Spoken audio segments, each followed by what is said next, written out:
Hi, the topic of today's video is the evolution of procurement and are you evolved enough to be in procurement? So I've created this wonderful chart which kind of gives you a timeline of procurement, the evolution of procurement based on my knowledge. So we start off with 3000 BC and I guarantee you that we had purchasing as a profession long before this, but this is where I could track it down to. In 3000 BC, we did papyrus procurement. You know what papyrus is? Papyrus is a scroll that was used to manage the material and its pricing. And what did they procure for? They procure for the pyramids in Egypt. Isn't that interesting? Let's jump to 1983. What happened in 1983? We had this beautiful article written by Peter Carglick, and he brought in the strategy to purchasing or procurement or sourcing, as we see. That's when the strategy started. Before this, mostly it was us doing 80-20 rule, which was not too effective. So don't do 80-20. 1990s, we had the buzzword called P2P, and the P2P is procure to pay. And what happened through procure to pay? Procurement is a procurement side, pay is the finance side. So before, these two departments didn't work too much in hand to hand, and now they're working in tandem. And thanks to the eruption or the boom of ERPs, which not only house procurement and finance as a module, but all other modules as well. So it kind of brought the organization together. That's why it's called an enterprise system. Now let's jump from 1990s to 2000s. So this is the era of the e-procurement solutions or software. So it was a beautiful software that sat on top of your ERP like an extended arm to it.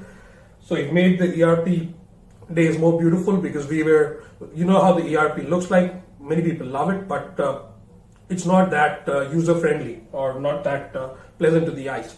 So the software kind of helped me with the operational challenges and also helped many organizations to kind of strategize their procurement as such. So e-procure solutions are more so client-specific software. And then from 2000s to 2010s, what happened? We had the word called cloud-based solutions that got introduced into the procurement arena. And the cloud-based software is kind of a public cloud. This was private, this was public.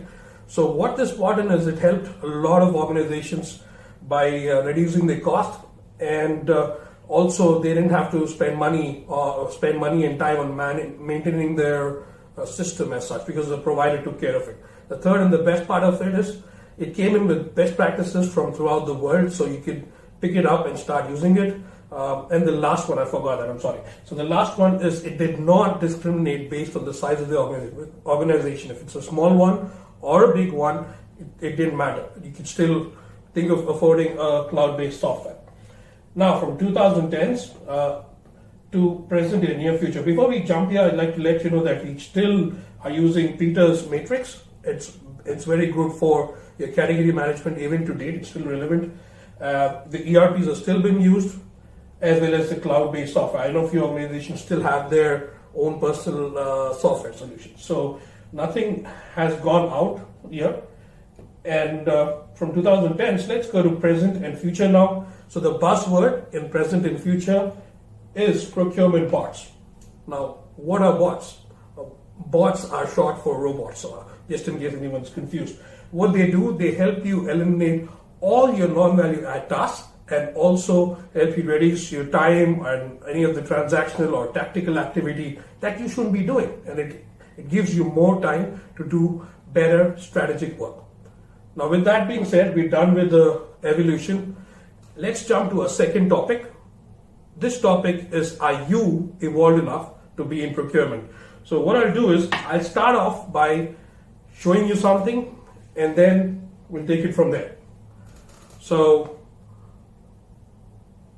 you recognize this is a dinosaur. So my question of the day for you is, are you a procurement dinosaur? So let's sit and understand, how do we get to know whether you're a dinosaur or not. So I'll start off with 3 simple questions that I want you to ask yourself, and based on that, you'll get to know whether you're a dinosaur or not. All right. So here goes the first question. The activity that you perform today, are those repetitive in nature. So that's question 1. Let's jump to question 2. Question 2 is the activity that you perform, does it involve human judgment? This means that it does it involve human judgment or rule-based work which has a definite end. Meaning the rule-based work would have a complete end to it. So that's the second question. Third and final question. Does the activity you perform involve you picking data from one place and saving it in the same place every time?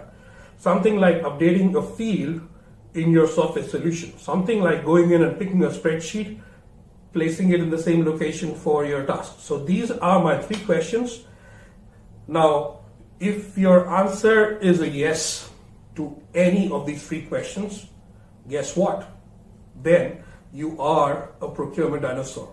And I don't need to tell you what happened to the dinosaurs.